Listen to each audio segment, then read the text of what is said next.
Listen carefully to the conversation and answer questions 1 to 5. Hi Andrea, how are you feeling now that exams are over? It's fantastic to have finished, isn't it? And to sleep in every morning. What about you? Well, I've been catching up on sleep too, but I've got a lot to do before I leave for England. Perhaps you could give me some advice. I've got a lot of things I can't possibly take back with me, but I don't know what to do with them. Well, it depends on what sort of things they are and whether you're thinking of giving them away or selling them. Well, almost everything. Furniture, the fridge and other kitchen stuff that I bought from the previous tenant. But the new people have already got what they need, so they're not interested in buying stuff from me. I can't afford to give it away, but I'm not sure how to sell it all. Oh, and there are some clothes and books as well. Why can't you take them? The books are really heavy. It's so expensive if you exceed the airline baggage allowance. And the clothes just won't all fit in my suitcase. It's amazing how much stuff I've accumulated since I've been here. Anyway, I don't think I'll need as many summer clothes in England as I have here in Australia. I see. Well, there are several alternatives. First of all, you could put up notices around the university about the books. You know, on the notice boards in the Student Union building and in the economics department. Anywhere second and third year students will see them. People are always keen to buy cheap textbooks. OK, what should I say on the notices? Just put the titles, authors and price you want, your name of course, and maybe put your phone number on those little tear-off tags. That's a good idea. And what about the furniture? You could try doing the same thing, but usually students are away all summer, so they don't want to buy furniture now. Another place to try might be a second-hand shop. Someone from the shop will usually come around and give you a free quote, and then you can decide. But you don't usually get much money for that sort of stuff. You have some time to look at questions 6 to 10. Another alternative is to put an advertisement in the Trading Post. Do you know that paper? It comes out every week advertising things people want to sell. You have to pay to put the advert in and then hope people phone. Give them as much information as possible, and if they're interested, invite them to come and have a look. The hard part is agreeing on a price. No, I haven't seen the Trading Post, but I should have a look at it. And I could advertise the fridge, the microwave and the furniture. But the kitchen stuff isn't really that good. You know, old cutlery, a few pots and pans and some plates and things. What shall I do with them? Well, another option is to donate the kitchen things to a charity shop. You know, like the Salvation Army or St. Vincent de Paul. Why don't you get a second-hand shop to give you a quote first? Yes, I could do that. Find out how much they'll give me and then decide whether to sell them or give them away. But I've still got the clothes. A charity shop will take them too, as long as they're in good condition. And even though you don't get any money, at least you know that someone who really deserves some help has benefited. That's a good point. I'll advertise the expensive stuff, the furniture, and donate the clothes and kitchen stuff. Let's go and buy a Trading Post and you can help me write the advert. Well, actually, I'm interested in buying the fridge and the microwave, depending on the price, of course. OK, let's see how good you are at bargaining.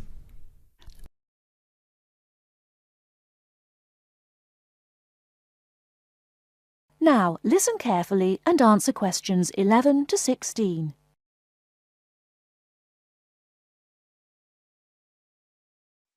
Excuse me, I want to ask you about the charges for meals. Are they the same as they were last year? No, I'm afraid they're not. We've managed to keep most of them the same, but we've had to increase the charge for breakfast. How much is it now? It's $2.50. It used to be $2. I see. What about lunch? It's unchanged, still $3.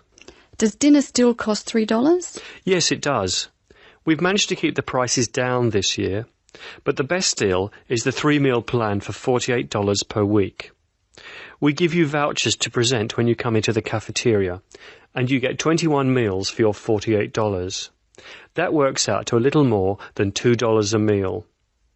The 2-meal plan is also at last year's rates of $36 per week. We give you vouchers for that too. My sister was in this hostel before me. I'm sure the hours for breakfast used to be longer. Yes, they were. They used to be 7 to 9:30, but to keep our expenses down, we made them 7 to 9. Lunch is the way it was, though. Hold on, dinner, 6 to 7:30, isn't that a change? Yes, it is, and in fact the form is wrong. It used to be 5:30 to 7:30, but now it's 6 to 8 p.m. 6 to 8 p.m, that's good. So, which plan would you like? I'd like to think about it, please. I need to check my lecture schedule.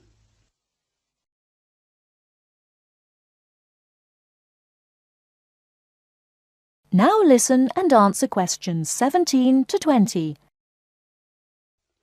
Can you tell me how to get to my room, please? Of course. You're in the new wing, which is very freshly painted and pleasant. But I'm afraid you're going to have to go to a couple of other offices before you can have the key. You're in the admissions office now. Leave this office and turn right and go to the end of the hall. The last office is the fees office, where you can pay the balance of your room deposit. They'll give you a receipt. OK. After you've been to the fees office, come back past admissions. You'll see a very large room at the northwestern corner of the building. You can't miss it. That's the student lounge, and if you go in there, you can meet some of the other students and see who'll have a room near you. That's good. Can I get a cup of coffee there? Yes, there's a vending machine in the corner.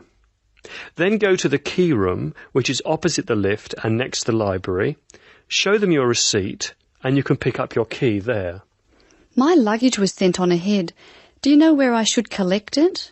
The box room is next to the women's toilet. You'll have to get the key from the key room. Thank you.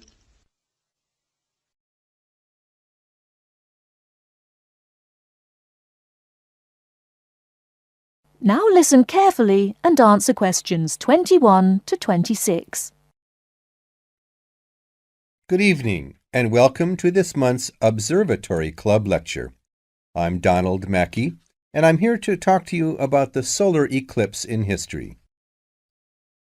1,000 years ago, a total eclipse of the sun was a terrifying religious experience. But these days, an eclipse is more likely to be viewed as a tourist attraction than as a scientific or spiritual event. People will travel literally miles to be in the right place at the right time to get the best view of their eclipse. Well, what exactly causes a solar eclipse? When the world goes dark for a few minutes in the middle of the day. Scientifically speaking, the dark spot itself is easy to explain. It is the shadow of the moon streaking across the earth. This happens every year or two, each time along a different and, to all intents and purposes, a seemingly random piece of the globe. In the past, people often interpreted an eclipse as a danger signal heralding disaster, and in fact, the Chinese were so disturbed by these events that they included among their gods one whose job was to prevent eclipses. But whether or not you are superstitious, or take a purely scientific view, our earthly eclipses are special in 3 ways. Firstly, there can be no doubt that they are very beautiful. It's as if a deep blue curtain had fallen over the daytime sky as the sun becomes a black void surrounded by the glow of its outer atmosphere. But beyond this, total eclipses possess a second, more compelling beauty in the eyes of us scientists, for they offer a unique opportunity for research. Only during an eclipse can we study the corona and other dim things that are normally lost in the sun's glare. And thirdly, they are rare. Even though an eclipse of the sun occurs somewhere on Earth every year or two, If you sit in your garden and wait, it will take 375 years on average for one to come to you. If the moon were any larger, eclipses would become a monthly bore. If it were smaller, they simply would not be possible. The ancient Babylonian priests, who spent a fair bit of time staring at the sky, had already noted that there was an 18-year pattern in their recurrence, but they didn't have the mathematics to predict an eclipse accurately. Now listen and answer questions 27 to 30. It was Edmund Halley, the English astronomer, who knew his maths well enough to predict the return of the comet, which incidentally bears his name, and in 1715 he became the first person to make an accurate eclipse prediction. This brought eclipses firmly into the scientific domain, and they have since allowed a number of important scientific discoveries to be made. For instance, in the eclipse of 1868, two scientists, Janssen and Lockyer, were observing the sun's atmosphere, and it was these observations that ultimately led to the discovery of a new element. They named the element helium after the Greek god of the sun. This was a major find because helium turned out to be the most common element in the universe after hydrogen. Another great triumph involved mercury. I'll just put that up on the board for you now. See, there's Mercury, the planet closest to the sun.